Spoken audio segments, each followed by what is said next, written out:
Hello everyone. Let's crack GATE and ESC with India's largest learning platform, that is an academy. So please get a plus subscription and access unlimited live and recorded courses from India's best educators.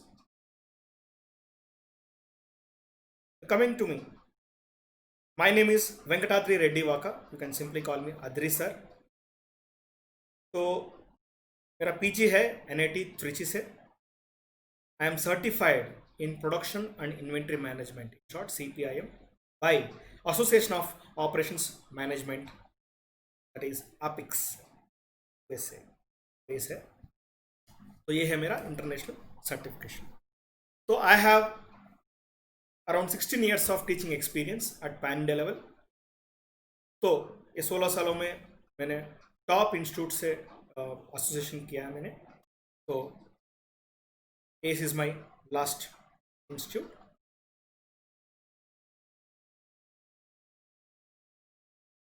You can download Unacademy learning app. तो ये सारे upcoming courses वगैरह का जानकारी भी मिलेगा. What will you get? Daily live classes मिलेगा आपको. तो उसमें एजुकेटर से, एजुकेटर मतलब जो मैं चैट कर सकते हो, तो डिस्कशन में एंगेज कर सकते हो, डाउट्स पूछ सकते हो, तो पोल्स में पार्टिसिपेट कर सकते हो जो क्लास हो रहा है वो टाइम पे. तो काफ़ी ज़्यादा इंटरेक्शन है. तो इट्स वेरी लाइवली. तो क्लास में जो भी कर सकते हो तो वो सारी चीज़ें यहाँ पे हो सकता है पढ़ने का हिसाब से. तो इनके अलावा क्या मिलेगा आपको? लाइव टेस्ट मिलेगा, क्विज में पार्टिसिपेट कर सकते हो. तो आपका एनालिसिस जो भी है परफॉर्मेंस का वो कर सकते हो. तो कोर्स का स्ट्रक्चर क्या होगा? काफ़ी स्ट्रक्चर्ड होता है. बेसिक लेवल से हम पढ़ाएंगे हाईएस्ट लेवल तक. हाईएस्ट लेवल का मतलब मेरे हिसाब से गेट और ईएससी का एग्ज़ाम लेवल तक हम पढ़ाएंगे. तो you don't need to worry, मुझे कोई बेसिक्स नहीं है तो कैसे ये समझ में आएगा. डोंट नीड टू वरी, कोई चिंता करने की ज़रूरत नहीं. हम आपको कुछ नहीं आता ऐसे अज्यूम करते हुए वहाँ से शुरू करेंगे. कुछ नहीं आता इसका मतलब कोई इंसल्ट नहीं कर रहा हूँ. अगर कोई ऐसा बच्चा भी हो उसको भी समझ में आ जाएगा. तो वैसा कोर्स का स्ट्रक्चर है. तो अनलिमिटेड एक्सेस केवल लाइव का ही नहीं, रिकॉर्ड का भी मिलेगा आपको. तो कहीं बैठ के आप ये सारे वीडियोस देख सकते हो. प्रिपरेशन का आपका अच्छी तरह हो सकता है. तो ये हमारे टॉप एजुकेटर्स है हर क्षेत्र में. तो my primary area of teaching is for mechanical and production, right? तो industrial engineering and operation research तो मेरा पीजी है. तो that is my main area of strength. तो सिविल में मेरा कंस्ट्रक्शन मैनेजमेंट का सब्जेक्ट है. तो अभी आप देखते हो प्रोडक्शन इंडस्ट्रियल में 3 कोर्सेस चल रहा है. मैकेनिकल में 24 कोर्सेस चल रहे हैं. तो चुन सकते हो आप बेस्ट कोर्स. तो ये है सब्सक्रिप्शन प्लान्स. तो if you ask me, I strongly recommend that you go for 12 to 24 months. तो आप बोलते हैं क्यों? तो हमारा जो अनुभव है, कोई भी एजुकेटर से पूछेंगे तो 95% से लेकर 90% तक जो बच्चे आईआईटीज और टॉप एनआईटीज, इनके अलावा पीएसयूज, गेट हो या ईएससी हो, इनसे जो हासिल किए सीट्स, तो majority of them 90 to 95% of the students who have achieved this, they have not achieved in the very first attempt. That is a harsh reality. ये कड़वा सच है. तो मतलब more likely there is a chance that you have to go for second attempt. तो ठीक है, second attempt को छोड़ो. Primarily when you think of the syllabus काफ़ी ज़्यादा होता है. तो गेट का तैयारी क्या होना चाहिए? उसका तैयारी का क्षेत्र है कम से कम 1 साल. इसलिए मैंने बताया 1 साल तो कम से कम लेना चाहिए. तो अगर 2 साल का भी अगर आप सब्सक्रिप्शन लेंगे तो ज़्यादा फर्क नहीं, कि यहाँ पे केवल 5,000 का फर्क है। तो और आपको डिस्काउंट चाहिए तो यहाँ पे जो डिस्काउंट दिखाया गया उससे ज़्यादा डिस्काउंट आप चाहते हो तो you can use my code VENVR, van we are VENVR, ये कोड आप यूज़ करो तो 10% आपको डिस्काउंट और मिलेगा। तो let us start with a very introduction normal distribution. तो सब्जेक्ट का ओवरव्यू वगैरह नहीं पढ़ाया, सीधा मैं नॉर्मल डिस्ट्रीब्यूशन को पढ़ा रहा हूँ। क्यों? क्योंकि ये मेरे हिसाब से बेसिक है मेरा सब्जेक्ट समझने के लिए, तो उसका इंट्रोडक्शन इसलिए मैं दे रहा हूँ। तो हम यहाँ पे क्या क्या पढ़ेंगे, नॉर्मल क्या मतलब क्या है, प्रॉपर्टीज, गेट में इसका एप्लीकेशन क्या है, राइट, और अल्टीमेटली नॉर्मलाइज्ड वैल्यू, ये सारे पढ़ेंगे। तो ये क्यों पढ़ना चाहिए?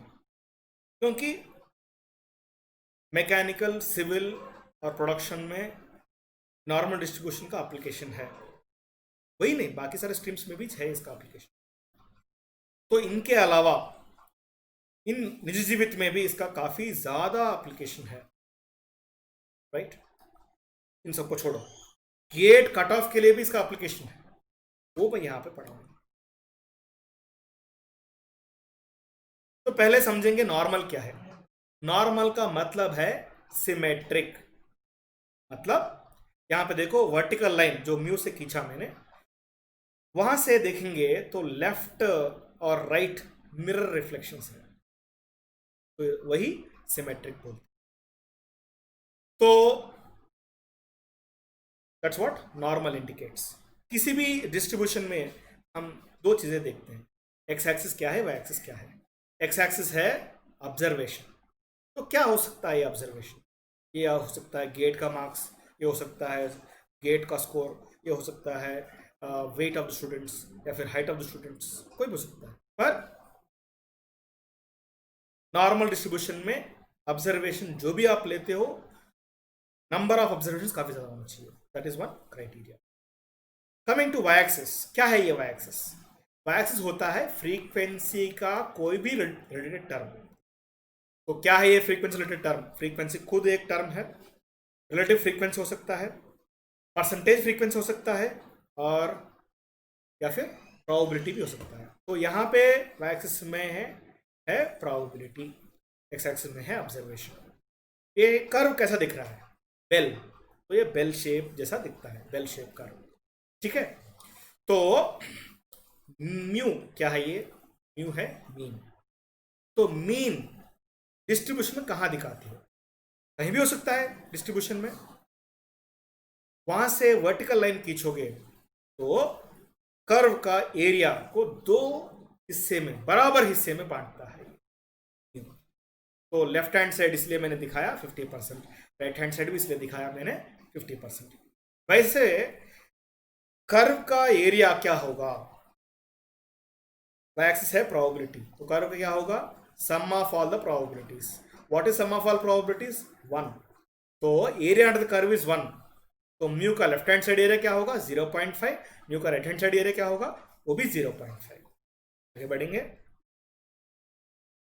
तो 68% of all the observations lie in between plus minus 1 sigma from the mean. तो उसको सरल रूप में बताऊंगा, 68% ऑफ ऑल द ऑब्जर्वेशंस। तो ये एंटायर एरिया को बताया था 1, उसका 68% क्या होगा? 0.68। तो कहां पड़ता है 0.68? म्यू माइनस सिग्मा से लेके म्यू प्लस सिग्मा। तो म्यू से एक सिग्मा लेफ्ट की तरफ और एक सिग्मा राइट की तरफ, इन दोनों के बीच में अगर आप एरिया का कर्व देखेंगे तो कितना होगा? 68% होता है टोटल एरिया का। तो मतलब क्या होगा? Majority of the observations lie in between plus minus 1 sigma, ठीक है। तो ये भी सिमेट्रिक ही है, तो इसलिए मैंने 34% म्यू का लेफ्ट की तरफ दिखाया, 34% म्यू का राइट की तरफ दिया। तो लेफ्ट की तरफ का मतलब क्या है? म्यू माइनस सिग्मा और म्यू के बीच में एरिया क्या होगा? 34% होगा। म्यू और म्यू प्लस सिग्मा के बीच में एरिया क्या होगा? वो भी 34% होगा of total area, that is 1. So 0.34 on the left hand side, 0.34 on the right hand side. तो इसका एप्लीकेशन क्या है गेट में वो भी देखेंगे. Ministry of human resource department, in short MHRD. उसके हिसाब से मैंने 3 टर्म्स लिया, CG, CO, CS. क्या है ये CG? Cut off for the general category.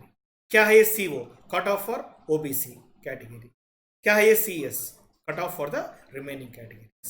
तो CS देखेंगे, इट इज 0.75 टाइम्स CO, मतलब 75% of the OBC category cut off होता है CS. मतलब अगर OBC का कट ऑफ 100 है तो CS का कट ऑफ क्या होगा? 0.75. मतलब अगर CO cut off for the OBC is 40 and cut off for the remaining categories will be 30. ठीक है, तो आगे बढ़ेंगे. CO मतलब cut off for the OBC कैसे लिया गया? 90%. इसका CG का मतलब जनरल कैटेगरी का कट ऑफ जो भी हो उसका 90% होता है CO. मतलब अगर cut off for general category होता है 40 तो CO क्या होगा? 36. ठीक है, तो CG के ऊपर ये दोनों डिपेंड हुआ है. क्या है? CS और CO दोनों CG के ऊपर डिपेंड होता है. तो CG क्या है? ये नॉर्मल डिस्ट्रीब्यूशन का एप्लीकेशन. क्या है ये? Maximum of mu plus 1 sigma and 25 marks. तो म्यू प्लस 1 सिग्मा अगर 25 मार्क्स से ज़्यादा है तो उसको जनरल कैटेगरी कट ऑफ माना जाता है. वही म्यू प्लस 1 सिग्मा 25 से कम है तो 25 को कट ऑफ माना जाता है. मतलब पेपर चाहे जितना भी टफ हो, जनरल कैटेगरी का बच्चे को कम से कम 25 मार्क लेके आना ही चाहिए. ये बस कट ऑफ के लिए बता रहा हूँ, कट ऑफ क्लियर होने के लिए. ठीक है, तो एक एग्जांपल देता हूँ. म्यू प्लस 1 सिग्मा, म्यू क्या है? मीन. सिग्मा क्या है? Standard deviation. अगर म्यू प्लस 1 सिग्मा कोई एग्जाम में लेट अस से गेट मैकेनिकल में 30 मार्क्स होता है, 30, तो जनरल कैटेगरी कट ऑफ क्या होगा? 30 होगा. वही अगर म्यू प्लस 1 सिग्मा PI में लेट अस से 20, तो यहां पे मैक्सिमम के हिसाब से देखेंगे 20, 25. मैक्सिमम क्या है? 25. तो PI का कट ऑफ क्या होगा? 25. तो मैकेनिकल में कट ऑफ हुआ 30 क्योंकि 30 ज्यादा था. तो PI में कट ऑफ क्या हो? 25 क्योंकि 25 ज्यादा है.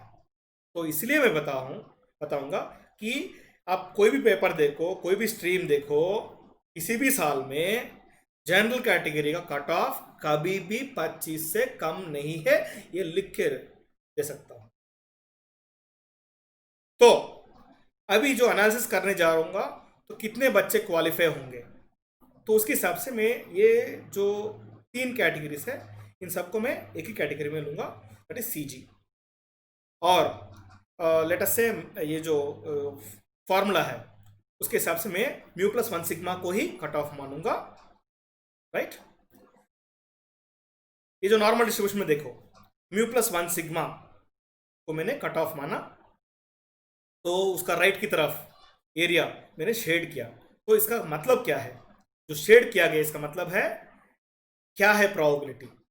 इसका म्यू प्लस 1 सिग्मा कम से कम वो मार्क लेके आने का प्रोबेबिलिटी है. तो probability for getting at least mu plus 1 sigma marks. तो ये क्या होगा? म्यू प्लस 1 सिग्मा मार्क्स कम से कम अगर कोई बच्चा लेके आता है वो क्वालिफाई हो जाता है. तो what is a probability for qualifying? That is what shade region. तो एक्सरसाइज में क्या देखा आपने? GATE marks. तो ये एरिया फाइंड आउट करने के लिए मैं सरल रूप से देखना चाहूंगा. तो अनशेड एरिया देखूंगा. अनशेड एरिया तो म्यू प्लस सिग्मा का लेफ्ट की तरफ, उसको 2 हिस्से में बांटेंगे. एक हिस्सा म्यू का लेफ्ट की तरफ.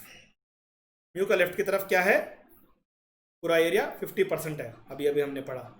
तो 0.5 को स्क्वायर ब्रैकेट में दिखाया. और म्यू और सिग्मा के बीच में एरिया क्या है? 68% का आधा, तो मतलब 34%. वो मैंने यहाँ पे वो भी स्क्वायर ब्रैकेट्स में दिखाया 0.34. तो अनशेड एरिया क्या होगा? 0.5 प्लस 0.34 कुल मिला के 0.84 होता है. तो ये क्या है? Probability for not qualifying. तो प्रोबेबिलिटी फॉर क्वालिफाइंग क्या होगा? इसका 1 कॉम्प्लीमेंट होगा. मतलब 1 माइनस 0.84 जो मैंने दिखाया 0.16. इसका मतलब क्या है? The probability for qualifying in the GATE exam is रफली 0.16, मतलब अप्रॉक्सीमेटली 16% बच्चे जो गेट एग्जाम लिखते हैं वो क्वालिफाई होते हैं। ये कड़वा सच है, 16% बच्चे ही क्वालिफाई होते हैं। हाँ, अगर आप अच्छे एजुकेटर से कोचिंग लेते हो तो ये 16% नहीं होगा, काफ़ी ज़्यादा होता है। पर ये केवल क्वालिफाई होने के लिए बात कर रहा हूँ मैं। तो IITs, NITs और PSUs में जाने के लिए तो ये प्रोबेबिलिटी तो काफ़ी कम होगा। कितना कम होगा? ये प्रोबेबिलिटी 0.1 से कम हो सकती है। इसलिए मैं कहा शुरू में कि ये गेट की तैयारी कम से कम 1 साल का है। वैसे मैं डिमोटिवेट नहीं करना चाहता हूँ, मैं डराना धमकाना नहीं चाहता हूँ।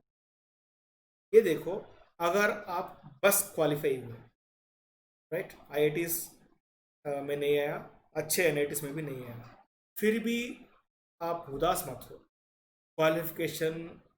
क्वालिफाई हुआ, यही एक अचीवमेंट है आपके लिए। क्यों? यहाँ पे मैंने बताया क्वालिफाई कितने बच्चे होते हैं, 16%। मतलब आप उन 100 बच्चे में एक नहीं हो, आप उस 16 बच्चे में एक हो, तो यही एक अचीवमेंट है। समझो, ये अचीवमेंट कहाँ दिखाना चाहते हो? अगर कोई प्राइवेट जॉब के लिए अप्लाई करना चाहते हो, आपका गेट स्कोर कार्ड है, उसको उसमें बताता है आप क्वालिफाई हो चुके, तो रेज्यूम में ये लिखना मत भूलो अचीवमेंट्स। आप गेट क्वालिफाई हुए तो GATE 2020 qualified. If you show this in the resume, company, private company इसको काफी अच्छा अचीवमेंट मानता है। ठीक है, तो उनको ये 16% या 20% ये पता नहीं उनको, पर उनको ये पता है कि काफी कम बच्चे क्वालिफाई होते हैं। तो आप झुंड में एक हिस्सा नहीं हो, आप अलग हो, ये प्राइवेट कंपनी मानता है। ठीक है, तो प्रॉपर्टीज आगे बढ़ाएंगे। तो 95.5% of all the observations lie in between plus minus 2 sigma from the mean. तो प्लस माइनस 2 सिग्मा मतलब म्यू का 2 सिग्मा लेफ्ट की तरफ और म्यू का 2 सिग्मा राइट की तरफ, इन दोनों के बीच में एरिया देखेंगे 95.5% होगा। तो लेफ्ट की तरफ क्या है? म्यू माइनस 2 सिग्मा, राइट की तरफ क्या है? Mu plus 2 sigma. तो म्यू माइनस 2 सिग्मा से लेके म्यू प्लस 2 सिग्मा तक एरिया अंडर द कर्व देखेंगे तो 95.5% ऑफ द टोटल एरिया होगा। तो एक और बात है, क्योंकि ये सिमेट्रिक है तो मैंने म्यू माइनस 2 सिग्मा से लेके म्यू तक कितना दिखाया? 95.5% का आधा दिखाया।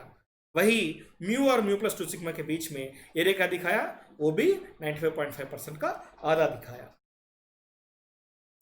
आगे बढ़ेंगे। 99.75% of all the observations lie in between plus minus 3 sigma from the mean। मतलब म्यू माइनस 3 सिग्मा से लेके म्यू प्लस 3 सिग्मा तक जो एरिया अंडर द कर्व है, तो कितना है ये area under the curve? 99.75% of the total area.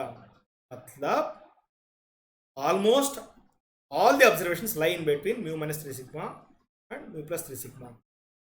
तो म्यू माइनस 3 सिग्मा से म्यू प्लस 3 सिग्मा तक गैप कितना हुआ? 6 सिग्मा। तो 6 सिग्मा के रेंज में काफी सारे ऑब्जर्वेशंस, मतलब ऑलमोस्ट ऑल ऑब्जर्वेशंस कवर हो जाएंगे। कितना ऑब्जर्वेशन कवर हो जाएंगे? 99.75% of the 99.75% of the observations cover हो जाएंगे। तो to close this normal distribution, एक छोटा सा टर्म हम देखेंगे, नॉर्मलाइज्ड वैल्यू। ये टर्म इसलिए समझा रहा हूँ क्योंकि ये भी गेट में यूज किया जाता है। तो नॉर्मलाइजेशन गेट में देखते हैं आप, गेट स्कोर कार्ड अगर देखते हो तो 2 स्कोर्स दिखाते हैं, एक एक्चुअल स्कोर, दूसरा नॉर्मलाइज्ड स्कोर।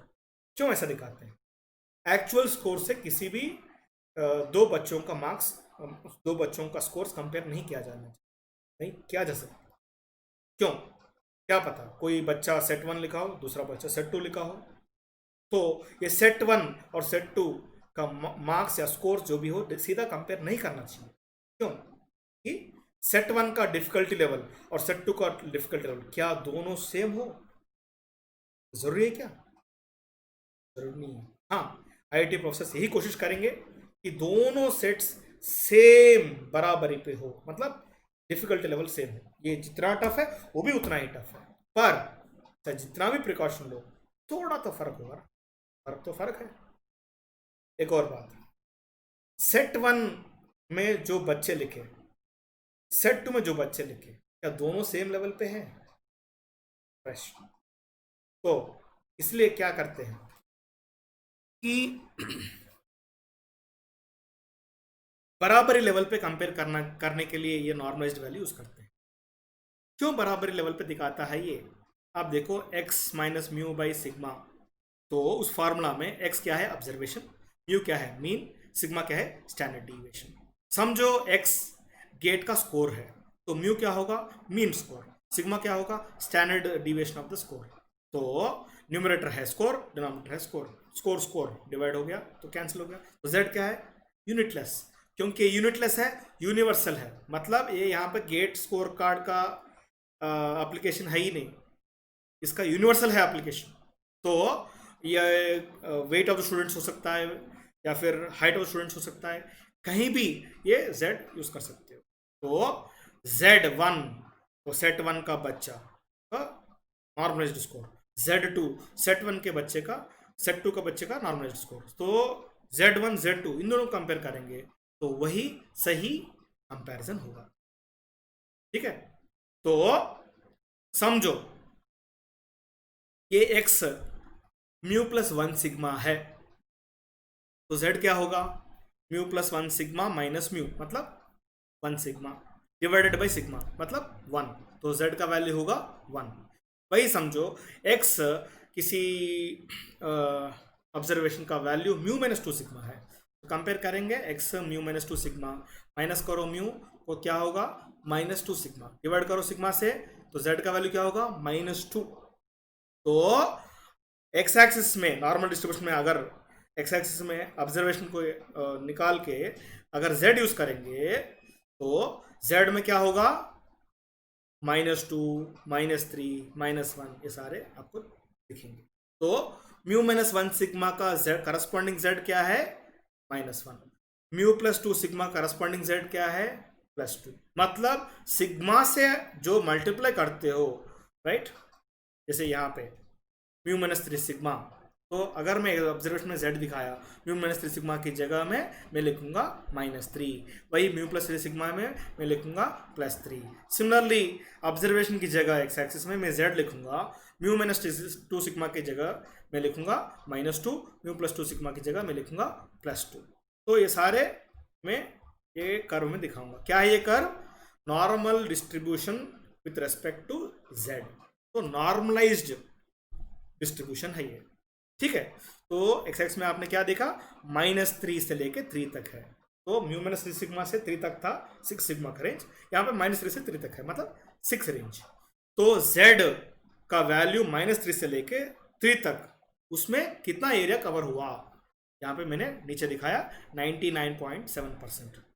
ठीक है, वही z का माइनस टू से लेके टू तक, इन दोनों के बीच में एरिया कितना कवर हुआ है? 95% कवर हुआ है।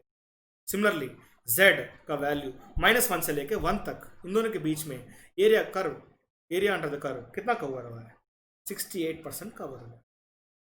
ठीक है, तो इसका एप्लीकेशंस हम देखेंगे प्रोडक्ट मैनेजमेंट में, जो पर्ट या फिर इन्वेंट्री मैनेजमेंट में जो प्रोबेबिलिस्टिक मॉडल्स है, राइट, ये सारी चीज़ें हम पढ़ेंगे सब्जेक्ट के इंट्रोडक्शन में फिर एक बार।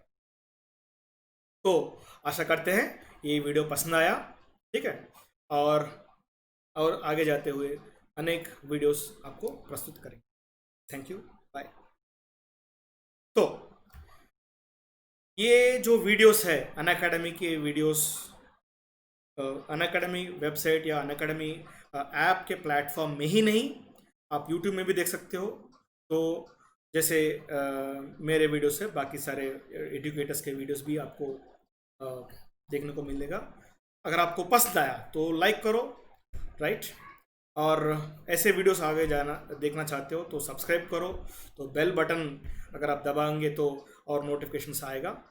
ठीक है, तो अनअकैडमी का टेलीग्राम जो ग्रुप है, अगर आप उसमें ज्वाइन करते हो तो लेटेस्ट वीडियोस राइट उसका अपडेट्स आपको मिलेगा।